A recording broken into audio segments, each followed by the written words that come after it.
जल ही जीवन है, वाटर इज लाइफ। गाइस, आप बिना खाना खाए काफी दिन तक जिंदा रह सकते हैं, लेकिन बिना पानी पिए आप ज्यादा दिन तक जिंदा नहीं रह सकते।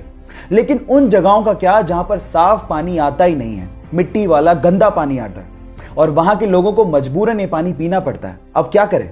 उसका एक सॉल्यूशन आ गया है, एक पाउडर जो कि नेचुरल इंग्रेडिएंट से मिलकर बना है, जिसका नाम है पॉली ग्लू, जिसकी चुटकी भर मात्रा अगर आप किसी गंदे पानी की बोतल में डाल दें और उस बोतल को अच्छे से शेक करें तो थोड़ी ही देर में वो सस्पेंडेड पार्टिकल यानी कि सैंड को, गंदगी को वो नीचे बिठा देता है और साफ पानी, पीने लायक पानी आपको मिल जाता है। और ऐसी जगहें जहां पर साफ पानी नहीं आता, उसके लिए ये पाउडर वरदान से कम नहीं है। क्या आपको इसके पहले तक ये बात पता थी? और अगर नहीं पता थी तो चैट सेक्शन में लिखना मत भूलिएगा। गाइस, मान लो कि अगर किसी दिन डॉल्फिन और शार्क की भिड़ंत हो जाए तो क्या होगा? तो आप लोग कहेंगे कि प्यारी सी दिखने वाली डॉल्फिन इस खतरनाक शार्क का क्या बिगाड़ लेगी। तो आप गलत हैं। एक्चुअली डॉल्फिन शार्क से ज्यादा फुर्तीली होती है और उसके पास एक हॉरिजॉन्टल पूंछ होती है जो कि उसे ऊपर से नीचे और नीचे से ऊपर तेजी से जाने में मदद करती है। और इसी वजह से डॉल्फिन अपने मजबूत मुंह से नीचे से ऊपर जाते हुए शार्क के नाजुक पेट पे हमला कर देती है। और यही वजह है जिसकी वजह से शार्क डॉल्फिन से डरती है। गाइस, जो दिखता है वो होता नहीं है। क्या आपको इसके पहले तक इफेक्ट पता था? और अगर नहीं पता था तो चैट सेक्शन में लिखना मत भूलिएगा। आर्मी, जिसके बिना किसी भी सुरक्षित देश की कल्पना नहीं की जा सकती। लेकिन अगर मैं आपसे कहूं कि इस पूरी दुनिया में एक ऐसा सुरक्षित देश है जहां पर आर्मी है ही नहीं, तो आप क्या कहेंगे?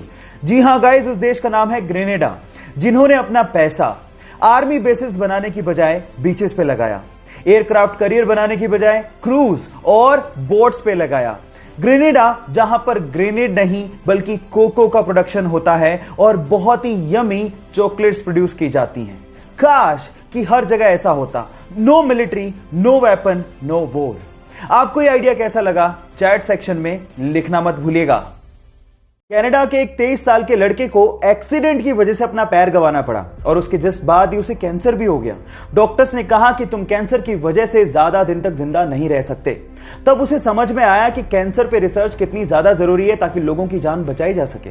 उसने सोचा कि मरने से पहले वो पूरे कनाडा को पैदल अपनी एक टांग पे नापेगा और कैंसर रिसर्च पे फंड रेज करेगा। उसने 12 अप्रैल 1990 को पैदल चलना शुरू किया और लगभग 143 दिनों में 5373 किलोमीटर नाप डाले। कुछ ही मील बाकी थे, लेकिन उससे पहले ही उसकी मृत्यु हो गई। उस 23 साल के लड़के ने पूरे कनाडा के लोगों का दिल जीत लिया। आज भले ही वो जिंदा ना हो, लेकिन कनाडा के लोगों के दिलों में वो आज भी जिंदा है। उसका नाम है टेरी फोक्स और उसके जज्बे को मैं दिल से सलाम करता हूं। मैगी शायद इस लॉकडाउन में हमारा नेशनल फास्ट फूड बन गया है, लेकिन सवाल यह है कि मैगी का नाम मैगी रखा किसने? डोंट वरी, मैं आपको बताता हूं। मैगी का नाम मैगी रखा इसके मसाला इन्वेंटर जूलियस मैगी के नाम पर, जिन्होंने सन 1863 में, जी हां 1863 में मैगी के मसाले को बनाया था। और उसके बाद ये इंस्टेंट नूडल यूएस और फ्रांस में छा गया।